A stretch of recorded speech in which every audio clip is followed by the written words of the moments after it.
بسم اللہ الرحمن الرحیم۔ میرے محترم ناظرین و سامعین، السلام علیکم۔ آج جو میں آپ کو قصہ سنانے جا رہی ہوں، یہ دو بھائی محمد بخش اور محمد حسین تھے۔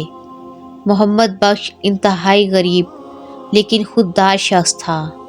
محمد حسین ایک امیر ترین آدمی تھا اور اہل علاقہ میں اپنا مقام رکھتا تھا۔ محمد بخش غریب تو تھا، لیکن اس کے حالات کی خبر اس کے چھوٹے بھائی حسین یا اس کے کسی بھی رشتہ دار یا جاننے والے کو نہیں تھی۔ محمد بخش بارہا یہ جملہ دہرایا کرتا تھا، اللہ کا دیا سب کچھ ہے میرے پاس، مالک کا بڑا کرم ہے، احسان ہے اللہ کا، مجھے ہر نعمت سے نوازا ہے۔ محمد حسین اپنی بیوی بچوں کے ساتھ حج کی تیاریاں کر رہا تھا۔ حسین کی بیوی نے اپنے بیٹے کو کہا کہ تایا ابو کے گھر جا کر فلاں چیز لے آ۔ بچہ جب تایا ابو کے گھر گیا تو تمام گھر والے گوشت کے ساتھ روٹی کھا رہے تھے۔ بچے نے اپنی تائی امی سے گوشت مانگا تو تائی امی نے انکار کر دیا۔ بچے نے ضد کی اور پھر تایا ابو سے کہا، لیکن اس کے تایا محمد بخش نے بھی سختی سے انکار کر دیا۔ بچہ روتا ہوا گھر گیا اور اپنی ماں کو سارا ماجرا بتایا۔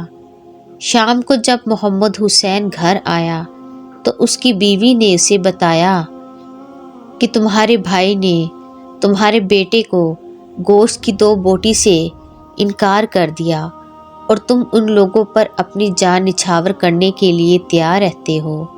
محمد حسین شدید غصے میں اپنے بھائی کے گھر گیا اور جا کر محمد حسین کو خوب طعنے دیے۔ بھائی اتنی بھی انسان کی نیت خراب نہ ہو کہ وہ اپنے بھتیجے کو انکار کر دے۔ میرا بیٹا کوئی بھوکا ننگا نہیں ہے، میں روز بھی اسے گوشت کھلا سکتا ہوں، مگر مجھے آپ سے ایسی امید نہیں تھی۔ بالآخر محمد بخش نے اپنے آنسو صاف کرتے ہوئے کہا، بھائی کاش آج تم مجھے اس طرح مجبور نہ کرتے تو میری سفید پوشی کا مزید کچھ دن بھرم رہ جاتا۔ میرے بچے 3 دن سے بھوکے تھے۔ میں آج جنگل میں گیا تو وہاں ایک جانور مردہ حالت میں پڑا تھا۔ میں بچوں کی بھوک مٹانے کے لیے اس جانور سے کچھ گوشت کا حصہ کاٹ لایا تھا۔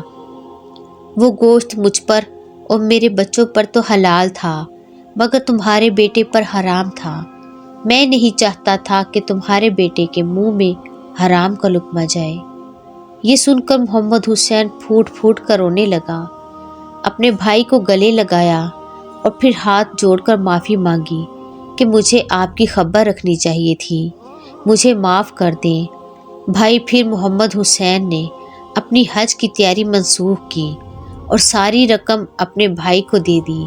بھائی کو کاروبار بھی کروا دیا۔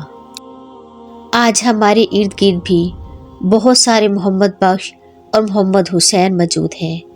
اگر آپ محمد حسین ہیں تو اپنے ارد گرد موجود محمد بخش کا اور اس کے بچوں کا خیال رکھیں، ورنہ آپ کی نماز، آپ کا روزہ، آپ کا حج اور آپ کی عبادت کسی کام کی نہیں۔